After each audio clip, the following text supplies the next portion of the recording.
Salut, bienvenue dans cette nouvelle vidéo. Alors aujourd'hui, on va un peu faire un petit refactoring de notre code en fait. La dernière fois, on avait plutôt très bien avancé et on avait réussi à actualiser la page, je comprends exactement ce qu'on fait. On avait fait notre header la dernière fois. Ce qu'on avait fait, c'est qu'on avait affiché les différentes catégories et à chaque catégorie, on avait associé une image particulière et on avait réussi à afficher ça. Et pour faire cela, on avait utilisé l'extension Advanced Coastal Feed qui nous avait permis en fait de créer un nouveau champ qui nous permettait en fait d'uploader une image. Alors, lorsqu'on avait fait euh, cette partie header ci, on avait dû en fait charger certaines images en fait, directement les images qui sont importées dans notre thème en fait, faisant partie des images spécifiques du thème. Parmi ces images, par exemple, on a par exemple celle-ci, cette image ici, où on a aussi les images en rapport avec cette flèche-ci en fait. Autre. Bon. Maintenant, cette fois-là, pour pouvoir récupérer les images, on avait fait une variable path et dans ça, on avait utilisé la fonction get site URL et qui nous permettait en fait, site URL nous permettait tout simplement de tomber ce dossier en fait content. Et à partir de là, on a entré tout le chemin endu. Le problème avec cette approche, que vous convenez à moi que c'est un peu chiant en fait de faire tout ça. Mais c'est pas ça le vrai problème parce que ça va pas changer. Le véritable problème, c'est qu'il peut arriver, pour une raison ou pour une autre, que vous renommiez en fait le nom de votre thème en fait. C'est vous qui le construisez, donc vous pouvez vous permettre de le changer. Pendant la phase de développement, il peut avoir un certain nom. Et lorsque vous le mettez en production, ben, il change de. En fait, c'est ce qui m'est arrivé sur un des projets où j'avais utilisé cette méthode-ci. Et lorsque je travaillais en local, j'avais un certain nom. Et lorsque j'ai voulu le mettre en prod, j'ai changé le nom. Et je me suis retrouvé en fait à devoir changer ce nom-là partout. Et je me suis posé la question si finalement j'y m'étais bien pris en fait. Et je savais que non, je ne me suis pas bien pris. Il y a vraiment des fonctions WordPress qui me permettent en fait de pouvoir dynamiquement retrouver en fait le thème en question que nous avons. Et donc en faisant des recherches, je suis tombé d'abord sur une première des fonctions qui va dans ce sens. Cette fonction en fait, c'est la fonction getTheme_route_URL. En fait, cette fonction-là nous permet tout simplement de retrouver le chemin à partir de l'URL de notre site jusqu'au dossier Themes. Ça nous permet de remonter jusqu'à ce dossier-ci. On va vérifier cela. Je vais par hasard mettre, je vais l'appeler $Themes, ça, et on va appeler cette fonction-là et on va faire un var_dom pour voir ce que nous obtenons en fait. Là,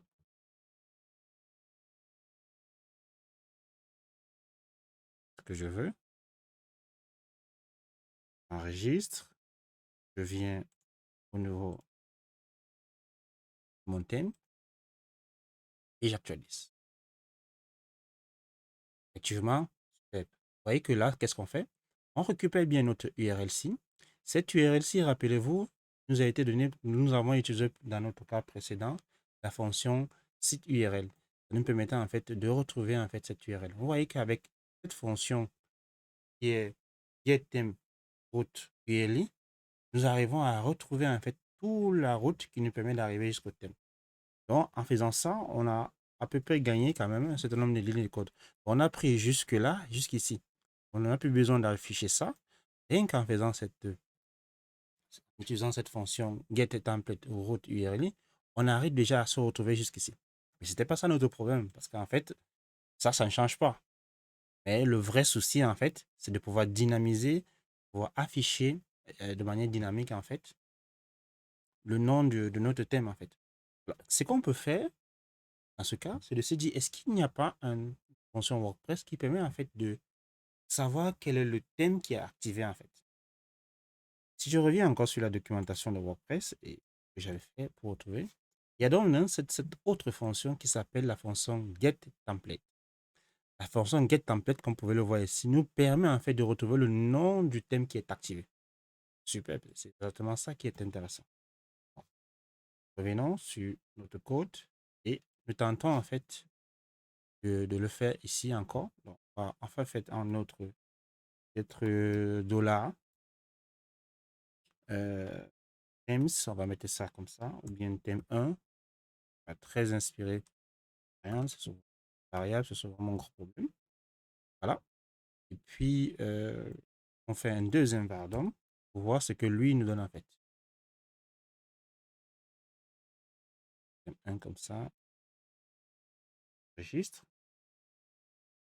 Et nous allons venir sur thème, site, pardon, et j'actualise. OK, super. On voit très bien que là, on nous récupère le nom de notre thème qui est activé, c'est bloc D1. C'est exactement c'est celui qui est activé. Alors, on peut se dire que, OK, on a ces deux fonctions et tout ce qui nous reste à faire, par exemple, au niveau du thème, c'est de faire une concaténation comme ça. On peut utiliser les deux thèmes, les deux fonctions. On peut très bien faire ça. Disons ça, je pense que c'est bon. Je supprime ça parce que c'est déjà là et je peux mettre l'autre Vardom ici. Je pense que on revient sur notre site. On va effectivement tomber. On va avoir toute l'URL qui nous permet d'avoir. Alors, si ce n'est que ça, c'est tellement. J'ai mal fait. Eh oui, j'ai mal pris. J'ai pas mis le point, c'est plutôt parce que on revient.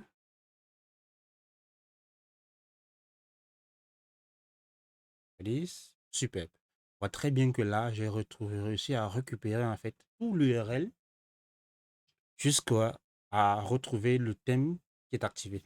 Et là, c'est super parce que ça va m'éviter en fait de devoir écrire tout ça. Je n'ai plus besoin de faire tout ça. Avec cette association-ci, j'arrive à retrouver en fait tout ce chemin-ci que j'avais fait au départ. Et donc là, même si je renomme en fait le thème, le nom de mon thème, ben, ça n'aura pas de problème parce qu'avec ça, je pourrai récupérer très simplement en fait le chemin qui me permet d'arriver jusqu'à ce dossier, de ce dossier image en fait, de ces images ici. C'est superbe. Mais je me dis, c'est un peu chiant d'écrire tout ça, franchement. Peut-être, est-ce qu'il n'y a pas une fonction qui me permettra en fait de combiner les deux que de vouloir en fait à écrire tout ça? Bien, sur du PHP, il n'y a pas de souci. Mais je me dis, peut-être il peut y avoir une fonction qui me permet d'avoir le même résultat. Ben, il s'avère que oui, il y a effectivement une fonction qui nous permet d'obtenir ce même résultat. Cette fonction, c'est la fonction getTemplateDirectory URL. On va utiliser ça. Et si on regarde même, avant même de regarder, avant de vous montrer le résultat, si on regarde la signature de cette fonction, on va voir qu'effectivement, elle utilise déjà la fonction getTemplateRoutine URL que nous, on utilise au départ pour reconstituer en fait notre, euh, notre URL du thème. Donc, ça veut dire qu'en utilisant ça, normalement, on devrait normalement récupérer, on devrait normalement avoir le même résultat. On voit qu'en fait, elle fait appel à un filtre qui a un template direct au URL. Et là, on voit on récupère le template et on récupère en fait le template de route URL. Ce template-ci, en fait, c'est elle qui était récupérée avec le get template qu'on pouvait voir ici. On a utilisé ça au départ, get template, et on essaie de faire. En fait, cette fonction replace nous permet en fait tout simplement de reformater l'URL, quel qu'en soit comment elle pourra se présenter, pour récupérer en fait effectivement que le nom du template. Bon, on voit très bien que cette fonction-ci combine en fait les deux et combine même très bien les deux sans qu'on ait à faire ce que nous on a fait au départ. On va le prouver. On va venir ici et on va dire qu'on a par exemple là, on va maintenant lui l'appeler aussi thème2 et on va appeler cette fonction-là et on va faire un vardom du thème2. On verra si on obtient le même résultat. On enregistre et je viens sur mon site. Là, actualise et superbe. On voit très bien qu'on a le même résultat. Superbe, superbe, superbe. Alors, ça veut dire que si on arrive à retrouver le même résultat, ce que nous on devrait faire lorsqu'on veut récupérer notre passe, ben, c'est tout simplement d'utiliser cette fonction-ci. Get template directory URL. C'est ça que nous, je vais utiliser. Donc là, je viens ici et je le remplace tout simplement ici. Ça. Et je peux virer tout ça. Il n'y a plus besoin de tout ça.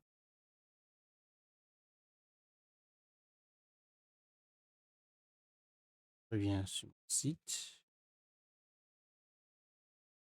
Superbe. On a le même résultat. On voit que toutes les images qu'on a dû utiliser, en l'occurrence cette image ici, parce qu'on a voulu l'uploader, sont toujours là en fait. Ils n'ont pas de souci. Ça veut dire que dans tous les endroits où on utilisait notre parc de chemin pour, par exemple, cet endroit-ci, cet autre endroit-là et autres qu'on a retrouvé, on essayait de récupérer le chemin qui va nous permettre d'arriver au niveau de notre image, notre dossier IMG, ben, on arrive déjà à le récupérer seulement en faisant ça.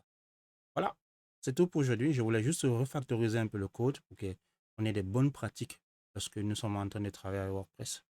On se retrouve la prochaine fois pour une prochaine vidéo. Et si vous n'êtes pas encore abonné, ben, abonnez-vous. Ciao.